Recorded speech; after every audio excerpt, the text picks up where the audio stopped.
You're watching Mystery Unraveled. I'm Chrissy, your voice in the static, and tonight, you'll hear her voice too. There's a moment right before you wake up when your mind tries to decide which world to return to. Sometimes it gets it wrong. Avery opened her eyes to the kind of dark that doesn't sleep, the kind of dark that listens. No hum from the vending machines, no shuffling of feet down the corridor, no faint chatter from the bar 2 floors down, only breathing, not hers. She sat up in bed, stiff, cold sweat tracing her back. This wasn't the same guest room she'd passed out in. It looked right, but something in the air had changed. The clock blinked, 3:15 a.m., but the moon was gone. And behind the trees, just a slow red glow, like a warning light from a dream you don't remember having. Then she heard it, her name, Avery, low, from inside the vent. But it wasn't coming from another guest. It was her own voice. Not the voice she used now, but the one she'd lost 2 weeks ago. The night before she ever checked in. You ever hear yourself say something in a memory that never happened? Because that's where she was now, split down the center, 2 paths, 2 choices, and 2 versions of Avery, both awake.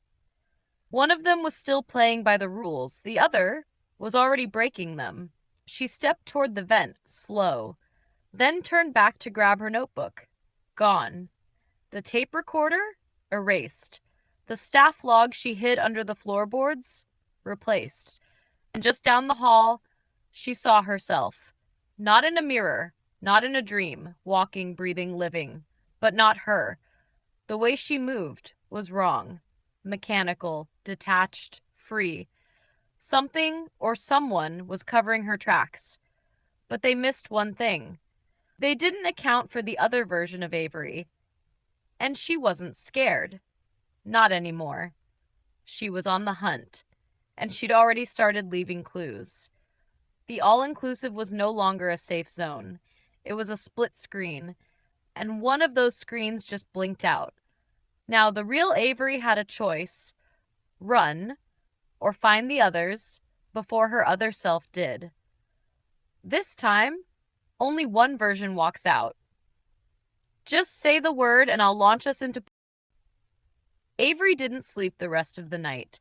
She sat with her back to the wall, eyes fixed on the hallway, waiting for the other version of her to return. But it never did. Instead, when the sun rose, the hotel pretended nothing had happened. The red glow outside was gone. The clock worked again. And when she stepped out of her room, the air smelled like fresh linen and citrus, as if the night had never existed. Until she looked at the mirror in the hallway. There were 2 reflections. One was hers. The other was gone before she could face it. Avery knew now. She wasn't losing time. She was sharing it. Every moment she moved, something else was too. Another self, another intention. But the worst part? It had access to everything she had ever touched. And it was already making moves. She followed the corridor toward the east wing, where the guests who had been whispering stayed. The ones who'd left notes under napkins. The ones who never used the elevators. Gone. Room after room. Clean. Undisturbed. Beds made. No luggage. No toothbrushes. No trace they were ever there. Avery tried the front desk. No one remembered them. She asked about the man who spilled coffee on her 2 nights ago. The one with the bracelet that blinked in Morse code. They said no such guest existed. And when she asked to see the registry, they smiled, but didn't hand her anything. The staff's eyes lingered too long now. Their politeness, too polished. She wasn't a guest anymore. She was a problem. She hurried back to her room, heart racing, ready to write it all down. But on the door, a symbol. 3 interlocking circles, drawn in black ink. She reached for the handle. The door opened on its own. Inside, herself, sitting on the edge of the bed, calm, back straight, eyes clear, not a doppelganger, not a shadow. It was her. Same scars, same posture, same tired expression, but something in the eyes was missing. Avery stepped forward. The other Avery tilted her head, watching. "You're late," she said, and Avery felt her legs lock beneath her. Because it wasn't just her voice. It was her thoughts. The version sitting on the bed knew what she was about to say, what she was afraid of, what she was willing to do to survive. "I've already started cleaning up," the other her whispered, "and you're making a mess." Then, just as calmly, she stood, walked past her, and vanished down the hallway. Avery stood frozen, unsure which of them was the original. She looked back at the room. It was identical, except for one thing. On the nightstand, a note. Written in her handwriting, it said, "You only think you're the one asking questions. We already know the answers. Follow the circles or be erased." Avery turned the note over. 3 names, crossed out, Micah, Layla, Maribel, and underneath them, her own name. But it wasn't crossed out yet. To be continued. This is getting deep. Want me to roll right? She couldn't stay in the room. Not with that note. Not with her name on it. Not with the idea that someone or something was deciding who stayed and who disappeared. Avery headed to the maintenance level. She'd seen it once.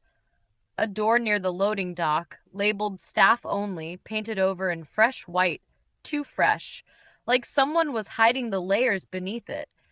She waited for the hallway to clear, then slipped through. Inside, not tools, not cleaning carts, a staircase, leading down. The deeper she went, the colder it got, and the sound changed. Not the gentle hum of hotel vents or elevator cables.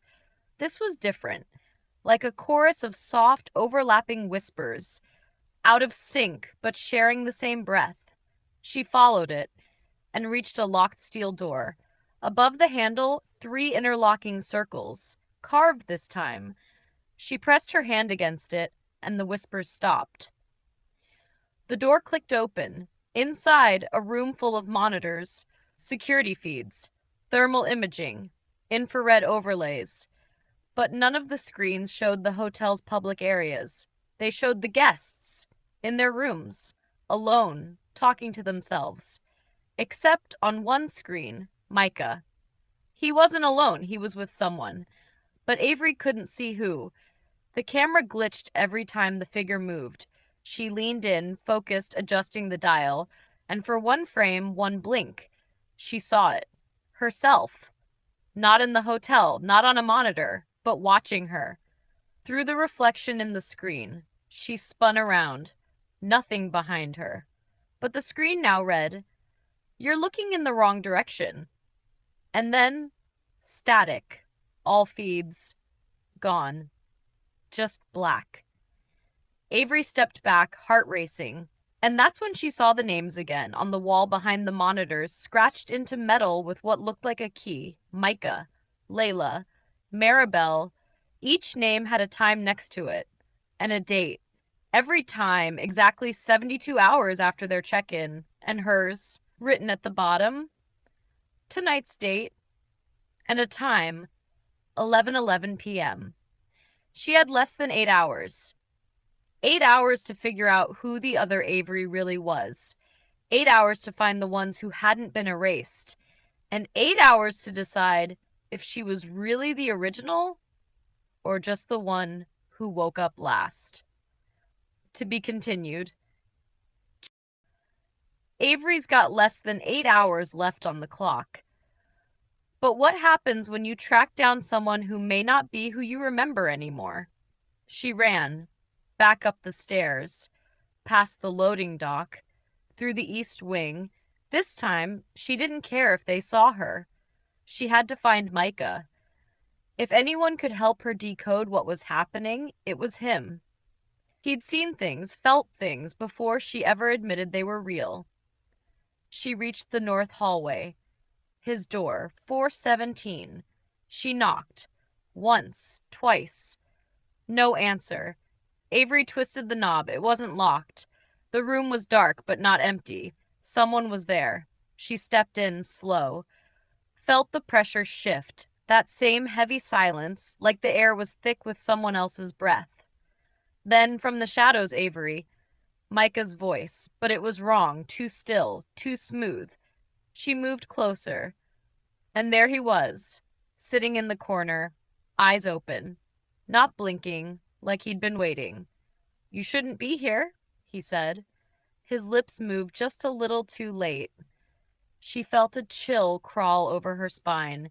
Micah stood, too calmly, too quiet, and walked past her, toward the bathroom mirror.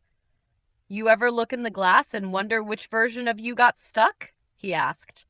She didn't respond, because in the mirror, Micah's reflection wasn't following him. It was looking at her. "You've got until 11:11, he said, "but not all of you makes it past that."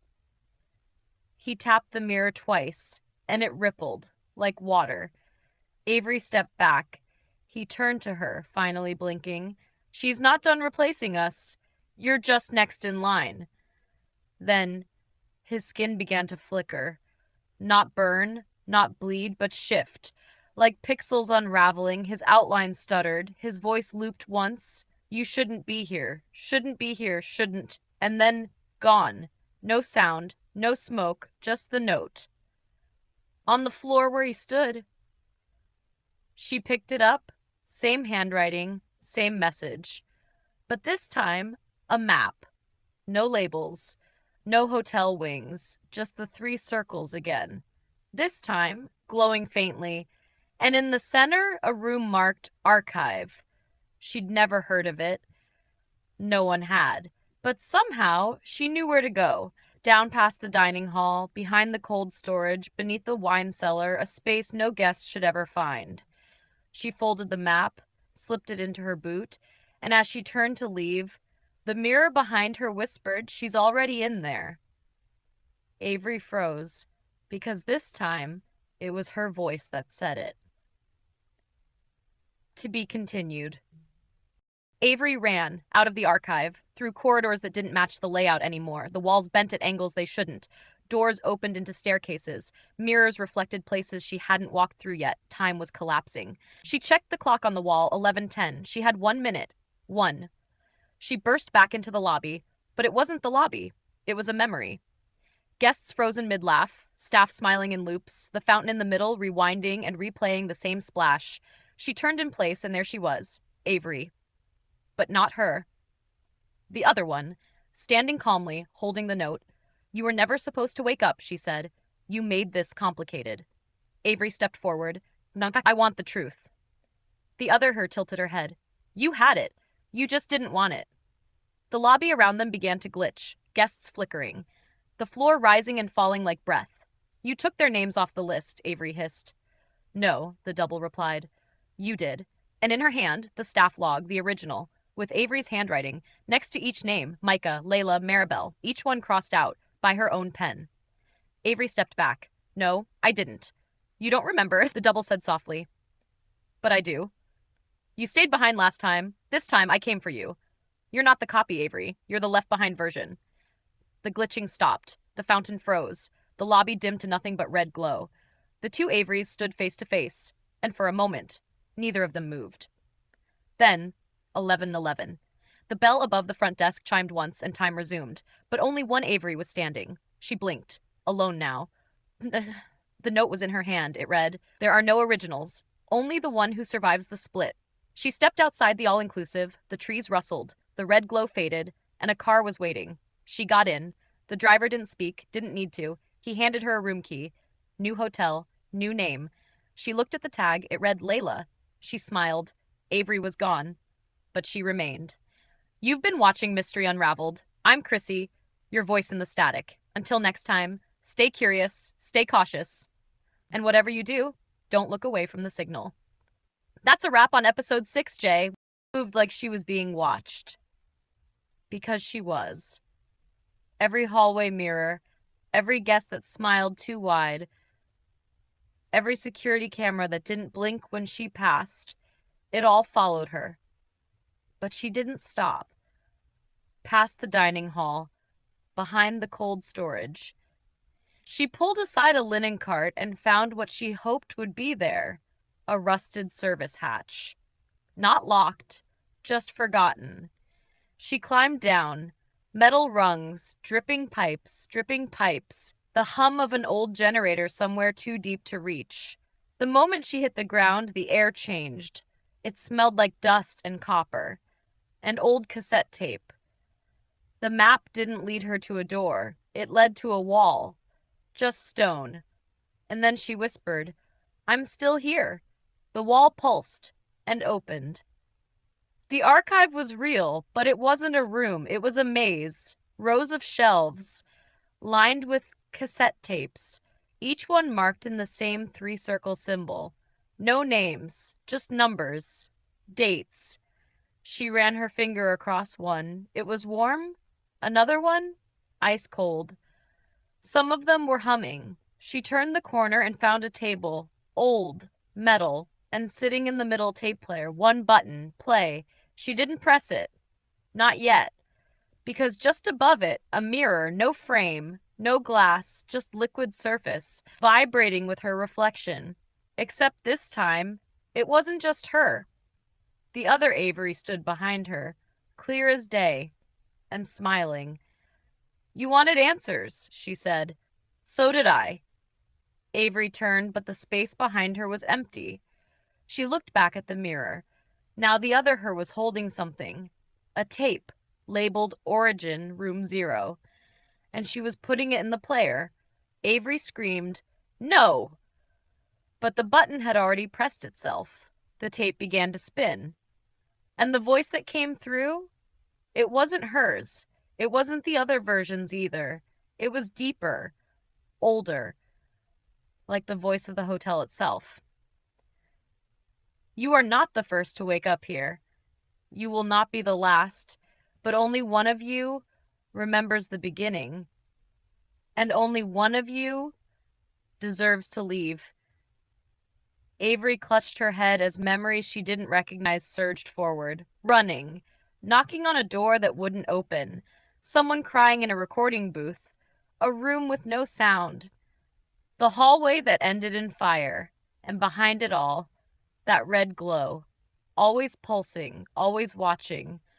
When she looked up, the other her was gone, but the tape was still spinning, and now it was recording, capturing her, like it had done before, like it would do again.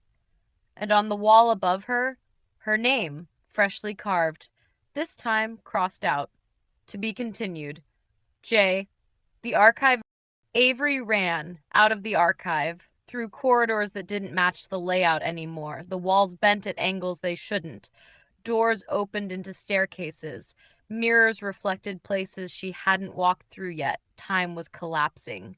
She checked the clock on the wall, 11:10. She had 1 minute. 1. She burst back into the lobby, but it wasn't the lobby. It was a memory. Guests frozen mid-laugh, staff smiling in loops, the fountain in the middle rewinding and replaying the same splash. She turned in place, and there she was, Avery. But not her. The other one, standing calmly, holding the note. "You were never supposed to wake up," she said. "You made this complicated." Avery stepped forward. "I want the truth." The other her tilted her head. "You had it. You just didn't want it." The lobby around them began to glitch, guests flickering, the floor rising and falling like breath. "You took their names off the list," Avery hissed. "No," the double replied. "You did." And in her hand, the staff log, the original, with Avery's handwriting, next to each name, Micah, Layla, Maribel, each one crossed out, by her own pen. Avery stepped back. "No, I didn't." "You don't remember," the double said softly. "But I do." You stayed behind last time. This time I came for you. You're not the copy, Avery. You're the left behind version. The glitching stopped. The fountain froze. The lobby dimmed to nothing but red glow. The two Averys stood face to face, and for a moment, neither of them moved. Then, 11:11. The bell above the front desk chimed once and time resumed, but only one Avery was standing. She blinked, alone now. The note was in her hand. It read, "There are no originals, only the one who survives the split." She stepped outside the all-inclusive, the trees rustled, the red glow faded, and a car was waiting. She got in. The driver didn't speak, didn't need to. He handed her a room key. New hotel, new name. She looked at the tag. It read Layla. She smiled. Avery was gone, but she remained. You've been watching Mystery Unraveled. I'm Chrissy, your voice in the static. Until next time, stay curious, stay cautious, and whatever you do, don't look away from the signal. That's a wrap on episode 6, Jay.